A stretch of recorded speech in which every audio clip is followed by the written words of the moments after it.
Alright, it is 21st of August 2019 and this is what happened. We are going towards Shah Alam before going to Penang for our internship visit for the student. And I just entered the highway, and what is interesting is this.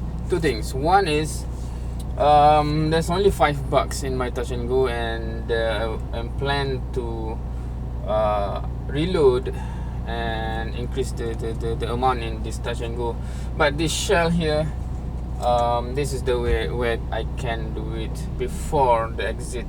I don't know, 10 kilometers, 20 kilometers ahead. Suddenly the system is down, so that's one thing. I'm not sure what will happen. I'm not sure if $5 is enough. Secondly, my fuel is running low. This is the fuel station after we enter the highway, and then we just have to go straight because there's no fuel station until we exit. And this is what happened, right? We can see certain things there where I'm not sure what happened. Either there's no fuel or under maintenance or something. So perhaps this is the day when we are tested on our tawakkal. Let's tawakkal and inshallah all will be fine.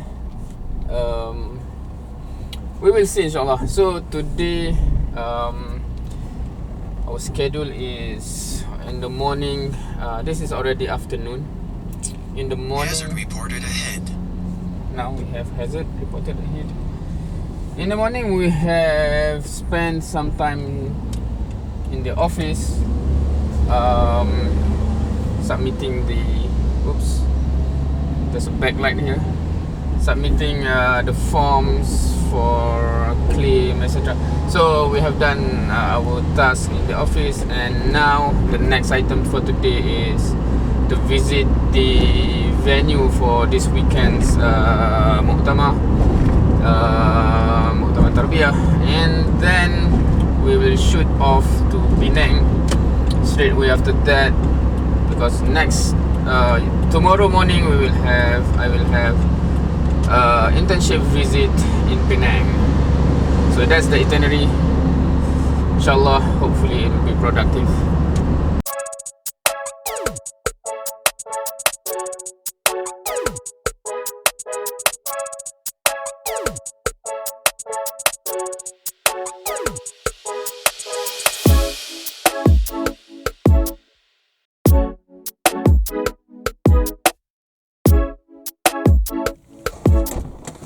So Alhamdulillah,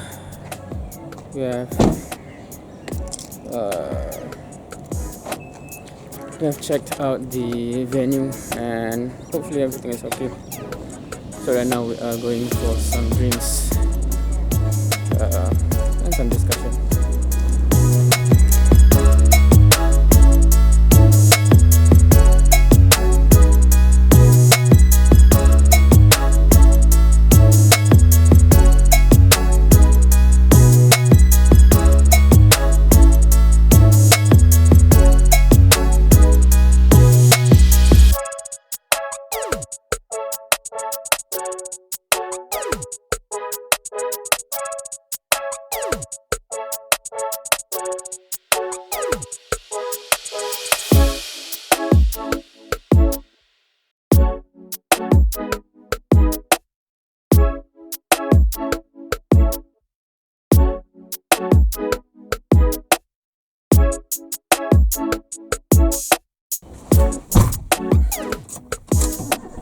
Alhamdulillah. So we have completed our meal and a long discussion with two brothers over a lot of topics from Tarbiyah side, and especially from the future is entrepreneurship and how should we plan for that. So it was a very interesting discussion over 2 pieces of shawarma. Okay, so we are heading towards Penang. Bismillah. So we pray for Big doa for a good journey, inshallah. 200 meters, turn left, So it'll and take then turn right. 4 hours to reach there according to the current traffic. Hopefully our journey will be smooth, inshallah. So bismillah. Alright, we have to make a short stop because I'm tired and I need some reinforcement. I need to buy some caffeine, I think, otherwise my eyes cannot take it anymore. It's too tired. So we have been driving for roughly 2 hours, I think, almost, and we have another 2+ hours for the remaining 220 kilometers, inshallah. Hopefully everything will be smooth sailing. So yeah, we will. Okay, alhamdulillah, we have our drink, our caffeine for tonight for this travel. I don't normally drink caffeine, any type of coffee, but this is an exception. It's for safety reason. I need to keep my eyes awake. Alright, bismillah. Hopefully this can withstand another 2 hours. That is our journey, another 2 hours and 17 minutes according to this estimation here. And before we proceed, I just want to show something. Can you see that? Baskin and Robin. I find it interesting that in the middle of nowhere, this stop that there's Baskin and Robin. I'm not sure how many people actually buy ice cream here. So I don't know why outlet like this open in the middle of nowhere like this. That's personally, I'm not sure how many people actually buy, and I'm not sure why I'm concerned about their break even or profit or something, right? It's their job, it's their choice where they want to open their outlet, right? But anyway, I'm babbling right now. So we will continue our journey, inshallah. Bismillah. Okay, so we have to make another stop. Another hour to go, another 100 kilometers to go, and evidently this does not survive. So it's still a quarter to go. It will not survive the journey. We have to make a stop, and we'll buy some fruits. Fortunately, here at this stop, Bukit Gantang, we have a lot of fruits. So $6 per cup, that's expensive. $3 per cup, that's what we can buy, but that's not much options. Okay, so I think we'll just get one for $3. Safety first, right? Should I go for Jumbo Batu? Maybe just one is enough. So there's a lot of fruits here to choose from, but we are back on our feet for our car to continue our journey. 100 kilometers to go. Yep.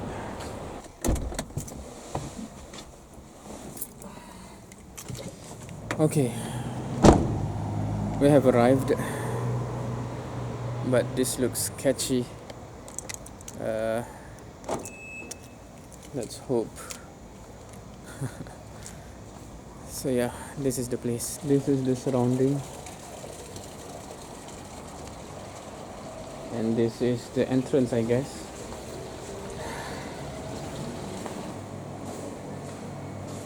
.05. So yes. How is this? Okay. Alhamdulillah, alhamdulillah. We have checked in onto our hotel. It's back there. Yeah, that's the one. And we are taking a stroll for a short bit, just to finish off this vlog tonight. Several things that I might want to just vent out. not because of frustration, but I don't know, just to share my perspective on things based on what happened.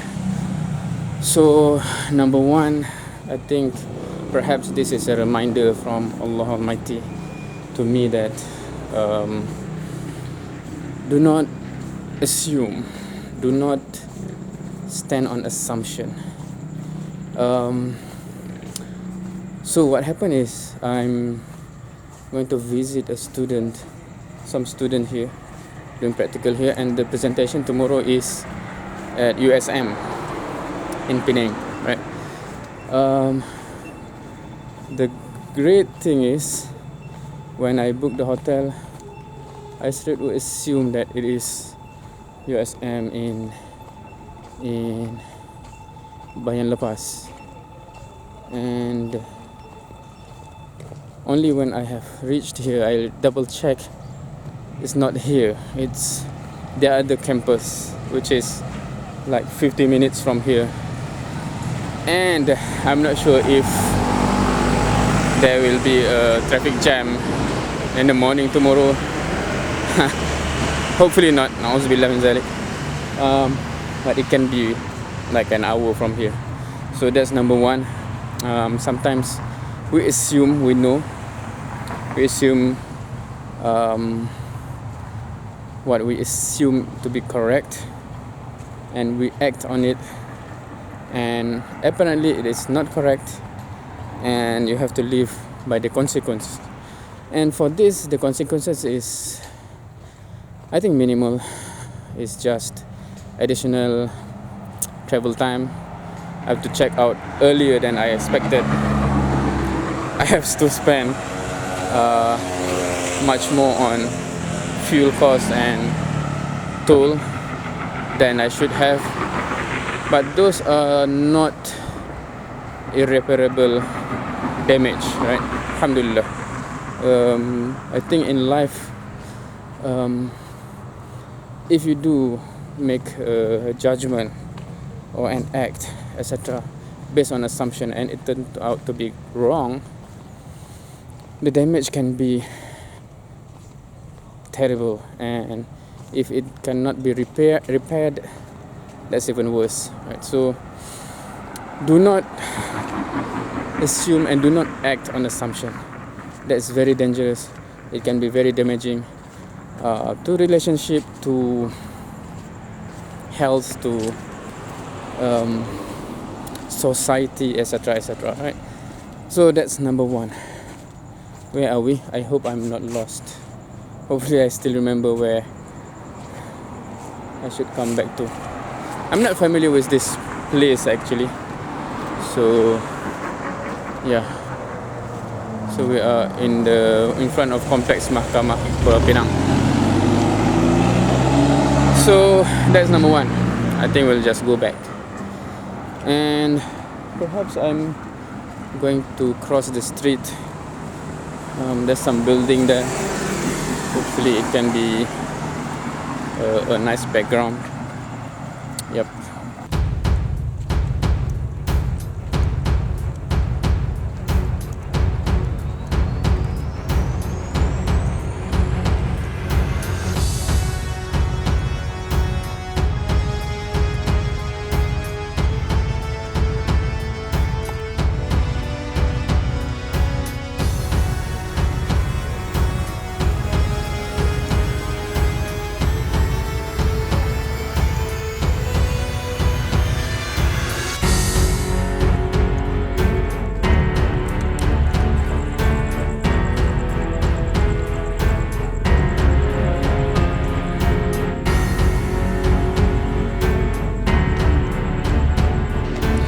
Okay, now, and the second aspect that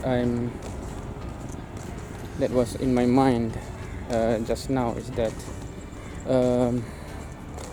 especially after reading some of the Facebook posts, comments, etc., with regard to a lot of current event in our country, in Malaysia, I'm not going to comment directly on what the issue is, because to be honest, I haven't read enough to make a sustainable comment, or how to say, basically I'm not in the place to make a comment that is with a solid foundation, because I haven't read enough.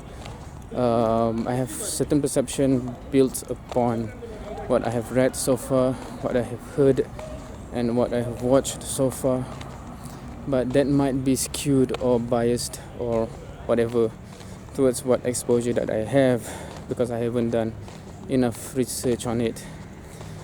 But there are lots of comments being thrown out there that I think suddenly a reflection that come to mind based on what I have read before in Rahiq Maktoum on the event of Uhud, where I think we know what happened in Uhud, and we also know what happened, the precursor, right? What happened before Uhud, and I'm focusing on the discussion whether they should actually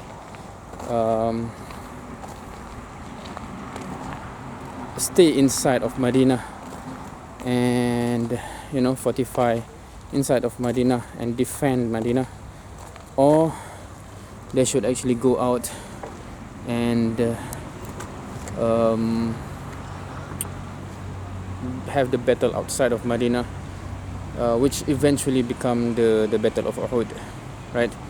And what comes to mind is the dialogue, right, before the eventual decision to go out, when we know Prophet Rasul Sallallahu Alaihi Wasallam, Muhammad Sallallahu Alaihi Wasallam, initially think that they should defend inside of Medina, but some of the Sahaba think they should go out, right? We know this story.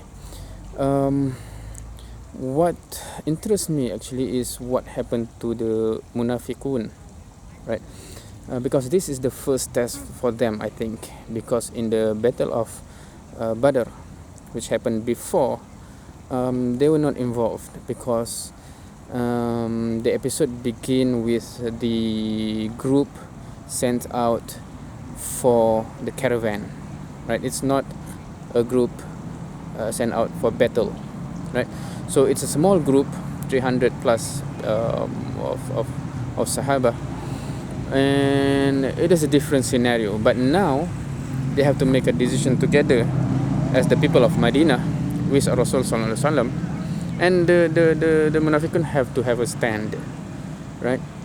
And what is interesting is that they wanted to defend in Medina, and now we know, if we fast forward to what happened, we know what eventually happened, which leads to the shaheed of lots of Muslims, including the beloved Hamzah, the beloved to Rasul Sallallahu Alaihi Wasallam, right?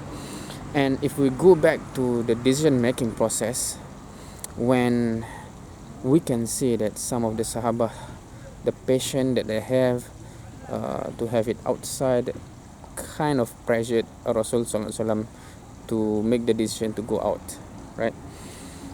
Now, if we do not know better, if we do not know who is the Munafiq, who is the Sahaba, right? At that juncture, right?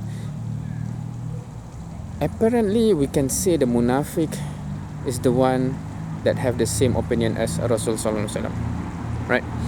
And the Sahaba have the different opinion to go out. Now, can we, or will we actually in that position, if we see that, we will see that the Munafiq, if we don't know the Munafiq, but I'll call it the Munafiq because we know to specify who we are referring to. The Munafiq, they are the one who is in the right, and the Sahaba, who are in the wrong. I'm not saying all Sahabah, but I'm specified the Sahabah that have the passion to go out, right? Some of them are prominent Sahabah. Okay, so in that situation, right,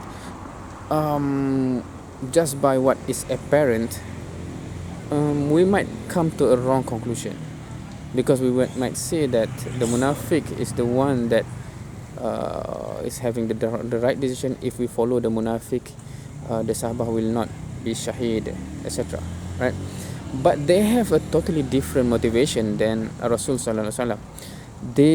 To them, it's easier to not be involved directly in the battle if they defend inside Medina, right? Because if they go out, when they want to avoid getting into the battle, it will become obvious. Why are they running away, or why are they, separating from the group? And eventually in Uhud, that is the starting point of people can recognize them, because they actually brought up, not only they left the group from the initial 1000, but they managed to bring out some of the Sahabah, right? Whisper and play tactics to just bring back Sahabah, right? With some of the argument might seem logical, like, why are we going out? We have made a wrong decision to pressure Rasul Sallallahu Alaihi Wasallam to go out. We should go back, and this is not right. Meaning, they use some tactics that some might seems that this is correct, right? When the munafiq have different intention altogether, right? They want to avoid getting into trouble, getting into the battle, which might cost them their life, right? So, this is not a lecture, etc. I'm just saying that reading that, it made me realize that we should not simply jump to conclusion just because what is apparent, right? In that extreme case of the munafiq, even though they are the one who have the same statement as the Prophet, and the Sahaba have a different statement, it does not make them actually in the right, and it doesn't make the Sahaba in the wrong, actually, right? So that's how complicated it can get, because we don't know people's intention, and we don't know why they say things that they say, right? So with that, in our current situation, I think we should be careful not to jump the gun and jump to conclusion just because what certain people say. What he says might appear to be in line with what Prophet Sallallahu Alaihi Wasallam says, but I'm not saying to start doubting people and start thinking, is he munafiq or not? That's not the point. My point is, sometimes we are too quick to jump to conclusion that this one is in the right, and that one, his statement appear to be contradictory, and hence he's totally in the wrong, etc., etc., right? Those kind of judgment have become so rampant today, and I'm so worried about the state of our Muslim Ummah today. So yeah, that's just a short sharing. I'm not sure what's the word. Is it a reflection or sharing or something that come to mind just now, because I read some of the Facebook post from my friend of friend and some of the comments, and it worries me. I'm not saying this to say that now those people who are saying those things, they actually are munafiq. No, that's not my point, right? Because if we jump to that, then we are even in deeper trouble of being judgmental and giving labeling to people. And if it's not just, and if it's not true, it will go back to us, and that is terribly what we do not want ever to happen if we are fearful of our life in hereafter, right? We do not want to make some stupid mistake of judging people, saying things about people that will haunt us forever. Do not do that mistake, right? So think carefully before you judge anyone. That's my point, at least. And try to understand why they say things they say, because sometimes, like the Sahaba, when they are passionately want to go out, it's not because they want to contradict a Rasul Sallallahu Alaihi Wasallam. It's not that intention that way, right? So, and just because those people, the munafiq, says or wanting the same thing as Rasul Sallallahu Alaihi Wasallam, does not mean they are actually having the same intention as Rasul Sallallahu Alaihi Wasallam. So that should be a reminder to us that do not be too quick to judge.